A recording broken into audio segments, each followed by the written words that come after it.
ଶ୍ୱଶୁର ଉପରେ ଜଇଁକି ଚର୍ଚ୍ଚା। ଏ ଚାଲ ଖାଇବ ଚାଲ ଭାତ। ରୋଷେଇ କଣ ହେଇଛି? ରୋଷେଇ ମୁଁ ଜାଣିଛି କି ମୋ ବାପ ଘରେ ମୋ ମା ସବୁ ରୋଷେଇବାସ କରୁଛି। ହଁ ହଁ ହଁ ଏଟା ତ ଆମେ ଜାଣିଛୁ। ଏ ତମମାନଙ୍କର କଟିଂ ଏଇଟା। ଶାଶୁ ଘରେ ତମେ ହାତେ ଉଢଣା ଦେଇକିନି ବୁଲିବ, କିନ୍ତୁ ବାପ ଘର ଏରୁଣ୍ଡି ଡେଉଁ ଡେଉଁ କିନ୍ତୁ ତମର ଡ୍ରେସ କେତେବେଳେ ଆଉ ଶାଢୀ ଦେଖିବା ପାଇଁ ଇଚ୍ଛା ନାହିଁ। ତମର କାମ କଲ ବେଡି ବସ୍ତାନି ବାନ୍ଧିଲା ଆମ ଘରକୁ ଯିବା। କେତେ ଏମିତି ହଉଛ ଦିନ 7ଟା ହେଇଯାଇଛି। ମୋର ଆଉ ଧୈର୍ଯ୍ୟ ନାହିଁ ଦିନ 7ଟା ତମେ କୁହନି। ଆଚ୍ଛା କଥା କହିଲେ ମୋ ଦିହ ମୁଣ୍ଡ କେମିତି ଦେଖାଗଲା, ଶୁଖି ସାରିଲେ ପରା ବୋଧେ। ମୁଁ କଣ କହିବି? ଆଇଲା ଦିନ ମଟନ କଲେ ଠିକ ଅଛି, ଜଇଁ ପୁଅ ଆଇକି ମଟନ କଲେ।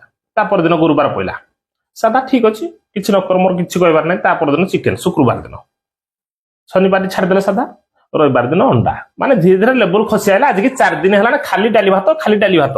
ଆଜି ମୁଁ ଦେଖିଛି ପୁରା ତମ ମା ଆଳୁ ଚିଙ୍କୁଥିଲେ, ଆଳୁ ଝୋଳ କରିଛି। ମୁଁ ଖାଇବିନି, ତୁ ବାହାରିଲୁ ଘରକୁ ଯିବା। ଟିକେ ଏମିତି ହଉଛ ଖାଇବି। ହଉ ଠିକ ଅଛି, ମା କୁ କହିବି 2 କେଜି ମଟନ ଆଣୁଛ, ପେଟ ଫଟେଇକିନା ଖାଇବ। ମୋ ଦେହ ଖାଲି ନିଆଁ ହେଇଯାଉଛି।